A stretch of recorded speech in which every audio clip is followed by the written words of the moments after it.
It's known as one of the most exclusive places on Earth, the home of the rich, and spectacularly rich. California, here we come. Orange County, California's reputation only grew when the TV crews started rolling in several years ago. But the Real Housewives of Orange County and the Teens of Laguna Beach failed to mention a major piece of the OC drama.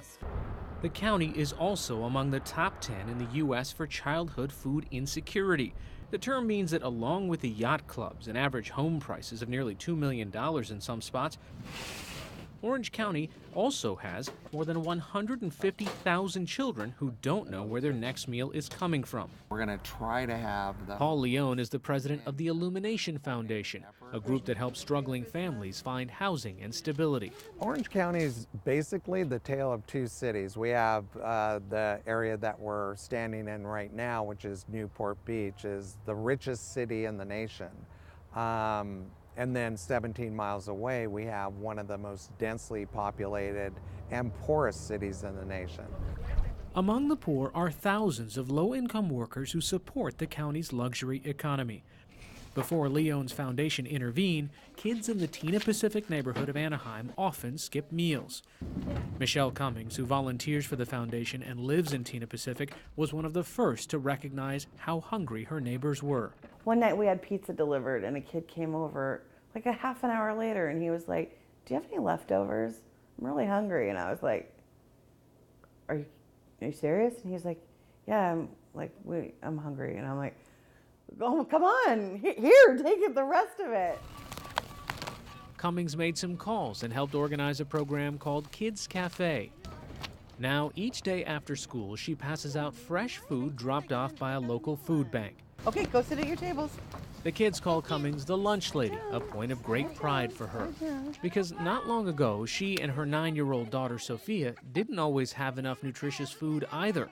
No problem. When Cummings lost her job, her life spiraled out of control. Stable housing can be hard to come by in a place where average rents top $1,200 for a one-bedroom. They found themselves in line at the Armory's homeless shelter, then living in a low-rent motel where it was difficult to prepare little more than cheap processed food. Like at first we were just doing microwave meals every night. And it was horrible. The salt in them is horrible.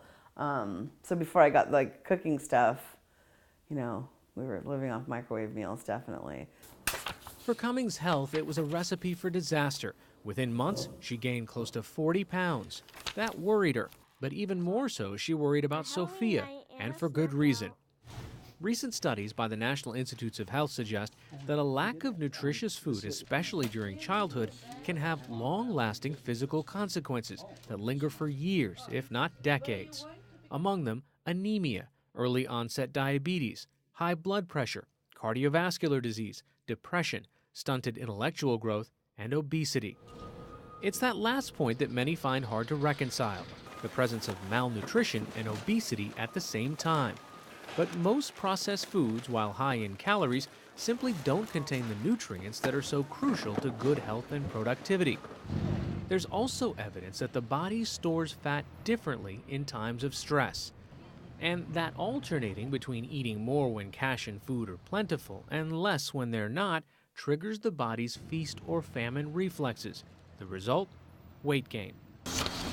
Barbara Laraya of the University of California at Berkeley has been studying the long-term impacts of hunger for 2 decades and says it all means the nutritional odds are stacked against low-income families. So we have these stressful situations where, the body's saying, I need some energy, reach for the cookie. And at this point in time in the United States, cookies and snack foods are everywhere. So not only is the income restriction leading to purchasing energy-dense foods, but it's the stress as well. That absolutely leads to the perfect storm of gaining weight, possibly developing chronic disease, and it might be associated with later chronic disease for children. That's why, with 1 in 5 children sometimes going without meals in the communities surrounding Disneyland, Orange County has begun approaching the issue like a public health crisis. Has it been tried? It started when OC Public Health Officer Dr. Eric Handler ran into the director of the Orange County Food Bank recently and had two basic questions. One, is there enough food in your food bank? And he said no. And I said, if we were able to capture food that's wasted and direct it to people in need, could we end hunger in Orange County? And he said yes, and that was the start of this campaign. About 40% of food in the U.S. is wasted, too often ending up in local landfills and buried.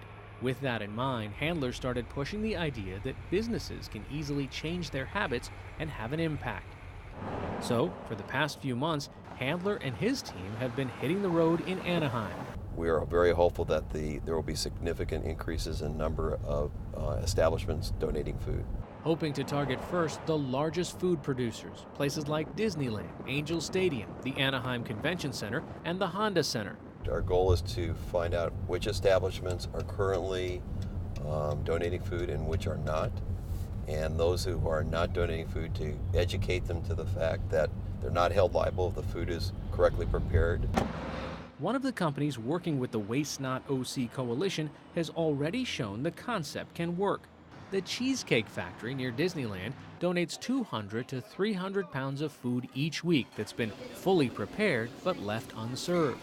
In the last 5.5 years, the chain has stored, packaged, and handed off more than 2.5 million pounds nationwide. Members of local food banks pick up the food, which is often healthier than the packaged variety donated in food drives.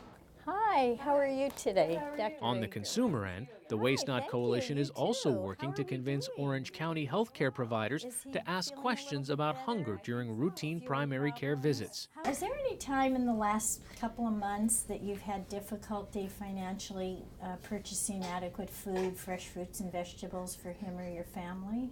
The idea is that people like Dr. Phyllis Agrin stand the best shot at breaking through the stigma and getting people the help they need. Agrin agrees and has been willing to give it a try. But she also says local projects of this kind are just a piece of the solution. More importantly, I think as pediatricians, we have a responsibility to children to advocate at the local, the state, and the federal level for policies that will eliminate food insecurity in this country. Back in the neighborhood of Tina Pacific, things are looking up for Michelle Cummings. She recently landed a job as a caretaker for the elderly, which means that she and her daughter have enough food and a better mix of it.